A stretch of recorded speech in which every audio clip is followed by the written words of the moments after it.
Hello students, chapter number 12 में हम पढ़ने जा रहे हैं रजिस्टर्स के ऊपर। तो देखिए, हमने सेक्शन नंबर 186 पढ़ा। तो 186 हम पढ़ के आते हैं LIG, लोन इन्वेस्टमेंट गारंटी के ऊपर। दरअसल 186 में सब सेक्शन है 9 और 10 भी कहते हैं भैया इस चीज का क्या बनाना पड़ेगा, रजिस्टर। देन देखिए सेक्शन नंबर 187 कहता है अगर इन्वेस्टमेंट करी है, कंपनी ने करी है, वो किसके नाम पे करनी है, अपने नाम पे करनी है, तो ऑब्वियसली उसका भी रजिस्टर है भाई। देन है 188 में बच्चों हमने क्या पढ़ा, सर हमने पढ़ा रिलेटेड पार्टी ट्रांजैक्शन। 184 में क्या पढ़ा था, अरे भैया disclosure of interest by director, obviously किस में, आरपीटी में। तो 184 रेड विद 188 और उनका रेड विद ये आता है section 189। Register of CA, what is CA, 184 में ये वर्ड इस्तेमाल किए थे, कॉन्ट्रैक्ट और arrangement in which directors are interested. तो इसलिए इन सब के रजिस्टर हैं। मैंने एक पेज पे आपके लिए इस तरह से भाई ये नोट्स रखे हैं ताकि आसान लगे। थोड़ा सा स्क्रीन साइज छोटा कर रहा हूं ताकि कंपैरेटिव हम पढ़ सकें। सेक्शन लिखा तो अगला हेडिंग आप देख रहे हैं, क्या लिखा है, रूल नंबर। रूल नंबर ये है 12, 14 एंड 16। तो देखिए इवन नंबरिंग चल रही है एक एक गैप पे, 12, 14, 16, राइट। देन पर्सन है रजिस्टर कौन बनाएगा। देखिए नॉर्मली एक चीज मत भूलिए, रजिस्टर बनाना ये सब काम होता है लीगल ऑफिसर का या कंप्लायंस ऑफिसर का, जिसे हम क्या कहते हैं, CS। लेकिन CS कहां चाहिए, जिस कंपनी की पेड अप कैपिटल होती है 10 करोड़। इसलिए अगर CS नहीं है तो पर्सन ऑथराइज्ड बाय बोर्ड। टिक टिक का मतलब है इस तरफ भी आंसर सेम है, इस तरफ भी सेम है। संभाल के रखना, कस्टडी, तो जो बना रहा है उसी की होगी, तो इधर भी आंसर क्या रहेगा, सेम। ऑथेंटिकेशन या साइन कह लीजिए। देखिए कोई भी चीज लिख देने से सही नहीं होती जब तक साइन ना हो, तो साइन भी किसके होंगे, जो बना रहा है वही, सेम आंसर इधर भी। और थोड़ा सा देखिएगा इधर 189 क्या कहता है, and in next board meeting all directors present to sign. कि देखिए आप याद कीजिएगा जब 184 हम पढ़ते हैं तो हमने कहा था डिस्क्लोजर ऑफ इंटरेस्ट देना है। तो डिस्क्लोजर ऑफ इंटरेस्ट हमने कहा था कब देना है, 3 लेवल थे। एक जो पहली बोर्ड मीटिंग आप बनने के बाद क्या करेंगे, अटेंड करेंगे, राइट। और दूसरा हमने ये भी बात किया था कि इंटरेस्ट होता है पहले या बाद में, तो बाद वाले में भी हमने कहा था जो अगली बोर्ड मीटिंग आएगी उसमें बताएंगे। तो इसलिए लिखा है and in next board meeting all directors present को भी साइन करना पड़ेगा। और दूसरा याद रखिएगा थोड़ा MVP 1 जो डिस्क्लोजर ऑफ इंटरेस्ट हमने 184 में पढ़ा था, और याद रखिएगा वहां हमने कहा था कि MVP 1 कंपनी को प्रिजर्व करना होता है कितने साल के लिए, आने वाले 8 साल के लिए। जिस फाइनेंशियल ईयर में MVP 1 डायरेक्टर ने भर के दिया उससे आने वाले 8 साल में। देन देखिए नेक्स्ट पॉइंट है प्रिजर्वेशन, संभाल के रखना। तो देखिए 186 परमानेंटली है, 187 भी परमानेंटली है, और ये भी आप कह सकते हैं एज गुड एज, क्या आप चाहें तो इसे परमानेंटली, क्योंकि 189 कहता है आप रखेंगे, लेकिन थोड़ा उसी के साथ याद रखिएगा 184 में कितने साल था, 8 साल था। नाउ फॉर्म की बात हो रही है, यहां पे MVP 2 फॉर्म है, 187 में 3 है एंड 189 में 4 है। एंट्री रजिस्टर के अंदर एंट्री क्रोनोलॉजिकल ऑर्डर में होगी, डेट वाइज जिसे आप कहते हैं, और 7 दिन के भीतर होगी। इन्वेस्टमेंट वाले में बताया तो गया है डेट वाइज, ये नहीं बताया गया कितने दिन में, इसलिए मैंने यहां पे नहीं कुछ लिखा। और 189 में भी क्रोनोलॉजिकल ऑर्डर में दिन नहीं बताए गए। इंस्पेक्शन का हक, देखिए नॉर्मली कोई भी रजिस्टर होता है तो आप जानते होंगे इंस्पेक्शन का हक मेंबर को दिया जाता है। देखिए 186 में लॉ साइलेंट है, लेकिन फिर भी मैंने ब्रैकेट में क्या लिख दिया, बाय डिफॉल्ट मेंबर का हक रहता है, लेकिन सेक्शन साइलेंट है, ये याद रखिए। एंड 187 में जहां कंपनी इन्वेस्टमेंट अपने नाम पे कर रही है तो कहता है यह इंस्पेक्शन का हक मेंबर के साथ साथ किसको है, डिबेंचर होल्डर्स को भी है, राइट। क्योंकि हमने जब पढ़ा इन्वेस्टमेंट के बारे में LIG, तो याद कीजिए 186 सब सेक्शन 1 में हमने कहा था इन्वेस्टमेंट का मतलब भी क्या है, आप सिक्योरिटीज खरीद रहे हैं भाई, सिक्योरिटीज में इन्वेस्टमेंट है। तो सिक्योरिटीज में तो डिबेंचर्स भी आ गए, इसलिए हक किसको दे दिया गया है, साथ में डिबेंचर होल्डर्स को। During business hours, BRs business hours देख सकते हैं, रीजनेबल रिस्ट्रिक्शन देखिए देखने पे लगाई जा सकती है, जैसे आप कहेंगे कि हम इंस्पेक्शन का हक देंगे 2 घंटे, इट इज फेयर। तो आर्टिकल्स के द्वारा एक रिस्ट्रिक्शन लगाई जा सकती है और इंस्पेक्शन पे नॉर्मली कोई फीस होती भी नहीं है, वही लिखा है। एंड 189 में हक किसका है? सिर्फ मेंबर का है। ड्यूरिंग क्या है? बिजनेस आवर्स है, यही लिखा है और थोड़ा एक्स्ट्रा भी है। And in general meeting registered to be produce for access to every person entitled, किसके लिए? इंस्पेक्शन के लिए, इंक्लूडिंग प्रॉक्सी। मतलब 189 कहता है मेंबर का हक है ड्यूरिंग बिजनेस आवर्स इंस्पेक्ट करना, लेकिन जनरल मीटिंग में भी ये रजिस्टर पेश किया जाएगा। तो जनरल मीटिंग में जो जो लोग आए हैं वो वहां पे इसको देख सकते हैं, इंक्लूडिंग चाहे मेंबर का कौन, proxy. Now inspection normally free में होती है बेटे, लेकिन अगर आप कॉपी, पूरा कॉपी उसका या कुछ हिस्सा, जिसे हम कहते हैं एक्सट्रैक्ट, उसके पैसे लगते हैं। तो यहां साफ ही लिखा है मेंबर ले सकता है, फीस लगेगी, जैसे लिख भी दिया मैंने 10 रुपए, मेंबर का हक है, मेंबर का हक है। लेकिन देखिए यहां पे फीस के बारे में लॉ साइलेंट है, बट नॉर्मली फीस रहती है। और 189 में भी मेंबर का हक है और फीस मैंने ब्रैकेट में लिख भी दी है, 10 रुपए है। और आपको ये कॉपी मिल जाएगी with in 7 days of what request. यहां ये भी बताया गया है 189 में, जैसे आप रिक्वेस्ट करेंगे उसके 7 दिन में आपको कॉपी दे दी जाएगी। रजिस्टर वगैरह कहां रखे जाते हैं? कॉमन सेंस पे आंसर है एट रजिस्टर्ड ऑफिस कंपनी का, सेम आंसर ओवर है। अगर आप डिफॉल्ट करेंगे तो पेनल्टी है। पेनल्टी देखिए 186 की सबसेक्शन 13 में थी, कंपनी के ऊपर थी 25,000 से 5 लाख एंड ओआईडी के ऊपर 25,000 से 1 लाख एंड साथ में जेल हो सकती है मैक्सिमम कितने साल? 2 साल। एंड सेक्शन नंबर 187 में फिक्स्ड फाइन है, कंपनी के ऊपर 5 लाख है एंड ओआईडी के ऊपर 50,000 है।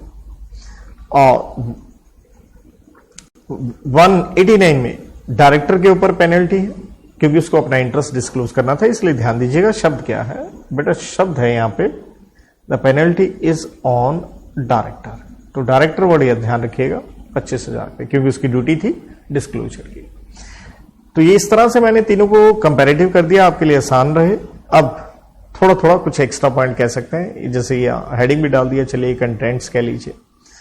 ऑब्वियसली एलआईजी है, तो कब किया आपने एलआईजी? डेट, अमाउंट, किस आदमी को किया या बॉडी कॉर्पोरेट को किया, टर्म्स एंड कंडीशंस पे किया। मेन 187 पे चलिए, जहां आपने रजिस्टर बनाना था इन्वेस्टमेंट का। तो एक चीज जो 186 में पढ़ के आते हैं वो क्लियर था, इन्वेस्टमेंट थी सिर्फ सिक्योरिटीज में। लेकिन 187 आप ध्यान दीजिएगा, ये कहता है इन्वेस्टमेंट करनी है, कंपनी ने अपने नाम पे करनी है। लेकिन ये क्या कह गया, मैंने ऑलरेडी हाईलाइट किया येलो कलर से, यहां सिर्फ सिक्योरिटीज के रजिस्टर की बात नहीं हो रही, राइट? यहां चाहे कोई भी प्रॉपर्टी हो, एसेट हो, हिंदी में भी लिख दिया है कोई भी, जबकि 186 में याद कीजिएगा इन्वेस्टमेंट सिर्फ सिक्योरिटीज में थी। अदरवाइज अगर कंपनी अपने नाम पे नहीं कर रही इन्वेस्टमेंट, कारण बताओ, आदमी का नाम बताओ, उसके साथ रिलेशन बताओ, समय बताओ जिसके लिए इन्वेस्टमेंट करी गई है। तो दैट मीन्स हमने क्या देखा कि इन्वेस्टमेंट कंपनी सिर्फ अपने नाम पे करेगी, लेकिन किसी और के नाम पे भी कर सकती है, बस उसको जस्टिफिकेशन देनी है। जैसे यहां साफ लिखा है एक्सेप्शंस। अगर इन्वेस्टमेंट करी है सब्सिडरी में आपने, तो आपने सुना होगा वर्ड वॉस। वॉस का मतलब होली ऑन्ड सब्सिडरी। देखिए मान लीजिए एक उदाहरण लीजिए, मान लीजिए एक एक्स लिमिटेड है, वो मैं हूं और आप हो एक प्राइवेट लिमिटेड, राइट? तो एक दिमाग लगाइएगा, दोबारा मैं एग्जांपल दे रहा हूं। मान लीजिए मैं एक कंपनी हूं, मैंने एक्स लिमिटेड, जो कि कौन है, एक प्राइवेट लिमिटेड है, उसके सारे शेयर मैं ले सकता हूं? नहीं, सारे नहीं ले सकता। सर मैं उसे होली ओन्ड सब्सिडरी बनाना चाहता हूं, तो क्यों नहीं ले सकता? बेटा ऐसा है, अंडर सेक्शन 2 क्लॉज 68 आप जानते हो कि प्राइवेट कंपनी में मिनिमम कितने लोग चाहिए होते हैं? 2। तो आप होली ओन्ड किसी को सब्सिडरी बना रहे हो ना, सारे शेयर ले लोगे, आपको एक शेयर छोड़ना पड़ेगा ताकि वो मिनिमम रिक्वायरमेंट मेंबर्स की मीट हो जाए। या मान लीजिए मैं एक एक्स लिमिटेड को अपनी वोस बनाना चाहता हूं, लेकिन एक्स लिमिटेड आपकी बार क्या है, लिमिटेड से वैसे पता चलता है पब्लिक कंपनी है। पब्लिक में आपको पता होगा मिनिमम 7 लोग रखने पड़ते हैं।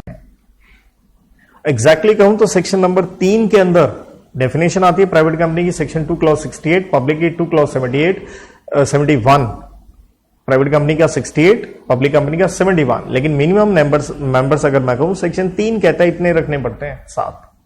तो अगर आप पब्लिक कंपनी को बॉस बना रहे हो, आप सारे शेयर खरीद लोगे, 6 शेयर छोड़ने पड़ेंगे ताकि एक एक शेयर किसी और को दिया जा सके। इसे कहते हैं नॉमिनी।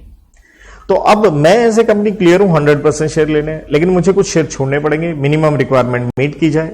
तो इसलिए if investment in subsidiary to ensure minimum number of members not to fall below statutory minimum, कि उससे कम ना हो, इसलिए may hold in the name of nominee. तो मैं अपने किसी और व्यक्ति के द्वारा उसके शेयर रख सकता हूं। तो 100% डायरेक्टली मेरे पास नहीं होंगे, कुछ को छोड़ते हुए वो इनडायरेक्टली होंगे, और वो जिसके पास है उसे हम क्या कह देंगे, नॉमिनी। तो ये एक्सेप्शन आ गई। तो बस कहते हैं जहां एक्सेप्शन आ गई बता दो, रीजन, नाम, रिलेशनशिप, समय। Number 2, depositing securities with company's banker. Company का bank State Bank of India हो सकता है या कोई भी शेड्यूल्ड बैंक जो आरबीआई के अंडर आता है, फॉर कलेक्शन ऑफ इंटरेस्ट और डिविडेंड। बड़ा सिंपल सी बात है, कंपनी ने इन्वेस्ट किया है या तो शेयर्स में या डिवेंचर्स में, तो ब्याज लेना वगैरह जो है, डिविडेंड लेना है, तो इसके लिए आप अपने बैंक को ऑथराइज कर सकते हो, और इसलिए आपने उनके यहां सिक्योरिटीज डिपॉजिट करवा दी। Number 3, depositing transferring securities to company's banker. यहां बैंक के नाम पे भी करें, ट्रांसफर भी करें। भाई क्यों? For transfer sale but maximum for 6 महीने। मतलब मान लीजिए हम अपनी सिक्योरिटीज बेचना चाहते हैं और अपने बैंक के द्वारा बेचना चाहते हैं, तो आप अपने बैंक को दे सकते हैं, लेकिन वो बैंक कितने दिन के लिए अपने पास रख सकता है? यहां एक टाइम पीरियड बड़ा इंपॉर्टेंट हो जाता है, कितने दिन के लिए? 6 महीने के लिए। जबकि सेकेंड पॉइंट में हम बेच नहीं रहे थे, सेकेंड पॉइंट में हमारा हाईलाइटेड पॉइंट क्या है? कलेक्शन है। 4th, holding investment in name of depository as beneficial owner. देखिए आपने पढ़ा होगा, पब्लिक कंपनी सिर्फ अलॉटमेंट करती है डीमैट अकाउंट में, ये पढ़ के आते हैं हम section number 29 of companies act में। तो देखिए जब इलेक्ट्रॉनिक फॉर्म में शेयर्स आपके पास, तो शेयर्स तो कंपनी किसको अलॉट करती है? एक स्पेशल कंपनी जिसे आप क्या कहते हो? डिपॉजिटरी। तो आप डिपॉजिटरी के क्या होते हैं? बेनिफिशियल ऑनर हैं, क्योंकि आपके पास शेयर इलेक्ट्रॉनिक फॉर्म में है, और कंपनी ने शेयर किसको दे रखे हैं? डिपॉजिटरी को। और डिपॉजिटरी के यहां आपने क्या खुलवा रखा है? Demat account. मतलब कंपनी जानती नहीं है उसका बेनिफिशियल ऑनर या शेयर होल्डर कौन है, क्योंकि वो रिकॉर्ड कौन मेंटेन करता है? डिपॉजिटरी मेंटेन करता है वो रजिस्टर। नेक्स्ट, डिपॉजिटिंग या transferring securities to procure loan as guarantee और व्हाट? सिक्योरिटी। तो यहां पे आपने शेयर्स सिक्योरिटीज गिरवी रखे हैं, क्यों? लोन लेने के लिए। तो क्या दिक्कत है भैया?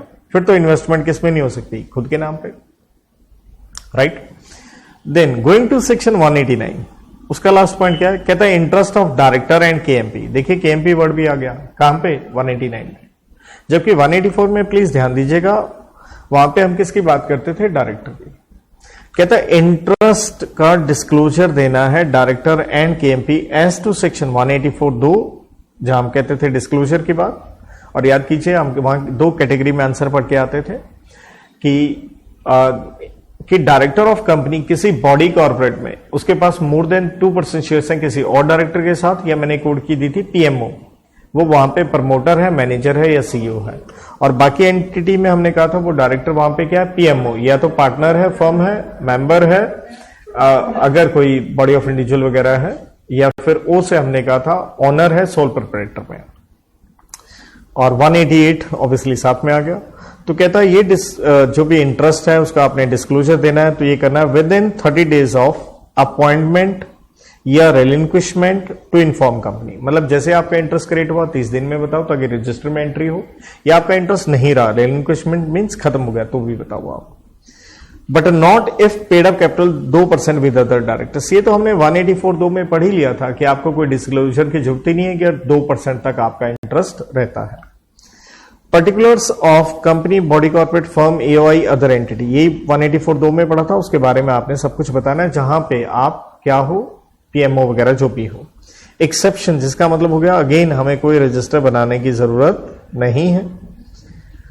अगर कहता है sale purchase of goods, material, services if value और cost in aggregate in a year up to what? ₹5 lakh. बड़ा अच्छा ये पहला पॉइंट है, इसलिए मैंने लिख के भी दिया है, स्टार है। कहता कोई रजिस्टर की आवश्यकता नहीं है। अगर ये इंटरेस्टेड डायरेक्टर के साथ आप क्या करें, सेल परचेज जो भी मतलब आरपीटी करिए, आरपीटी के लिए 188 लगेगा, 184 लगेगा, लेकिन रजिस्टर में हमें कोई जरूरत नहीं है अगर वैल्यू एक साल में उन गुड्स की कितनी है, 5 लाख तक है। तो ये मॉनेटरी लिमिट हमारे लिए बड़ी क्रूशियल हो जाती है, तो प्लीज याद रखिएगा, पेपर के लिए बड़ा इंपॉर्टेंट हो जाता है। सेम वे यहाँ पे एक मॉनेटरी लिमिट और आती है जो याद कीजिए हमने 184 में पढ़ी थी। अगर सेक्शन 8 कंपनी है, अगर आरपीटी पर ट्रांजेक्शन कितने का है, 1 लाख के ट्रांजेक्शन है, तो हमने कहा था 184 नहीं लगेगा। बीच में एक सेकंड पॉइंट और हो गया, banking company for collection of bill. आपने देखा होगा बिल ऑफ एक्सचेंज आप पढ़ते हैं तो वहां पे हम पढ़ा करते थे अकाउंट्स में retain till maturity, discounted with bank, endorse to creditor, और एक चौथा होता था sent to bank for collection, right. तो यहां क्या है, banking company for collection of bill in the ordinary course of business. तो देखिए अगर आप बैंकिंग कंपनी है लेकिन बैंक का काम कर रहे हैं, तो आपने बिल वगैरह क्या करने होते हैं, कलेक्ट करने होते हैं। तो उसमें चाहे आपके किसी इंटरेस्टेड डायरेक्टर का हो, लेकिन ये काम आप किस में कर रहे हो, ऑर्डिनरी कोर्स ऑफ बिजनेस में कर रहे हो, तो आपको रजिस्टर में एंट्री डालनी नहीं है। मतलब मेन जो ये लेक्चर है, देखिए बड़ा सिंपल वे में आप लेके चलिए इसको, रॉकेट साइंस में बिल्कुल मत देखिए। सिंपल मैंने क्या किया कि LIG का भी 186, 9 and 10 में रजिस्टर है, रूल 12। इन्वेस्टमेंट खुद के नाम पे करनी है, 187 रूल 14, और 189 में ये इंटरेस्टेड डायरेक्टर का रजिस्टर है, 184 प्लस 188 रूल नंबर 16। कौन बनाएगा, CS या पर्सन ऑथराइज्ड, कस्टडी उसकी, साइन उसके, लेकिन ध्यान रखिएगा 189 में क्या है, नेक्स्ट बोर्ड मीटिंग में सारे डायरेक्टर एंड साइन भी करेंगे। प्रिजर्वेशन वगैरह परमानेंट ही है, फॉर्म भी है इनके MBP 2, 3, 4। एंट्री देखिए हर जगह क्रोनोलॉजिकल ऑर्डर में है, 186 में बताया गया है 7 दिन में। 7 दिन है कि यहां पे भी थे, जब मेंबर ने कॉपी मांगी उसको 7 दिन में दी जाएगी। तो इंस्पेक्शन एंड कॉपी नॉर्मल से पॉइंट है, देखिए प्लेस रजिस्टर्ड ऑफिस है, पेनल्टीज राइट मैंने हाईलाइट भी कर दिया। मेन आया अपने नाम पे ही, और सिर्फ सिक्योरिटी की बात नहीं, प्रॉपर्टी वगैरह भी है, लेकिन एक्सेप्शन आ गई, अगर आप किसी को वॉस बना रहे हो तो नॉमिनी के नाम पे ले सकते हो, या बैंक को भेजिए सिक्योरिटीज कलेक्शन ऑफ इनकम, या बेचने के लिए, तो वहां पे एक टाइम पीरियड अच्छा लेके चलिएगा, कितने दिन का, 6 महीने का। एंड या आपने डीमैट अकाउंट में शेयर लिए हैं, या आप कोई लोन वगैरह लेना चाहते हैं तो गिरवी रख सकते हैं, कोई दिक्कत नहीं है। और यहां पे आया कि भैया आपका जो भी इंटरेस्ट है रजिस्टर में एंट्री हो तो आप 30 दिन में बता दीजिए इंटरेस्ट बन रहा है या हट रहा है, सारा डिटेल दीजिए आप। लेकिन कोई टेंशन नहीं है, अगर सेल परचेज हो रही है, एग्रीगेट वैल्यू 1 साल के अंदर 5 लाख की है, सेक्शन 8 कंपनी के लिए पर ट्रांजेक्शन की लिमिट बताई थी 1 लाख, या बैंकिंग कंपनी है, ऑर्डिनरी कोर्स ऑफ बिजनेस में आप बिल वगैरह कलेक्ट कर रहे हैं तो कोई दिक्कत नहीं है, चाहे वो डायरेक्टर इंटरेस्टेड वगैरह के हैं। तो यहां ये समाप्त होता है। Thank you.